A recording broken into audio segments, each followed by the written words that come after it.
சுப்பிரமணிய சிவா. இவர் திண்டுக்கல் மாவட்டத்தில் வத்தலகுண்டு அப்படிங்கிற கிராமத்தில் பிறந்தார்.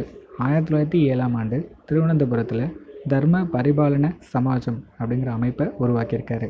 அது மட்டும் இல்லாமல் பாரத ஆசிரமம் அப்படிங்கிற அமைப்பையும் உருவாக்கியிருக்காரு. 1913ஆம் ஆண்டு ஞானபானு அப்படிங்கிற இதில் நடத்தியிருக்காரு. இவருக்கு வீரமுரசு, ஸ்கந்தானந்தர் அப்படிங்கிற வேறு பெயர்களும் இருக்குது. இந்த ஸ்கந்தானந்தர் அப்படிங்கிற பேரை 1921ஆம் ஆண்டு துறவி மாதிரி இவர் ஆடை அணிஞ்சதுனால இவருக்கு இவரே வச்சுக்கிட்ட பேர் இது. 1920 நடந்த காங்கிரஸ் மாநாட்டில் ஒரு பிரதிநிதியாக கலந்திருக்காரு.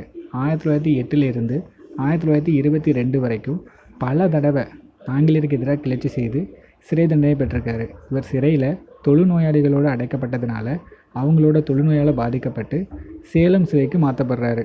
அதுக்கப்புறமா விடுதலை செய்யப்பட்டு பின் தன் தொழுநோயின் காரணமாக ஜூலை 23, 1920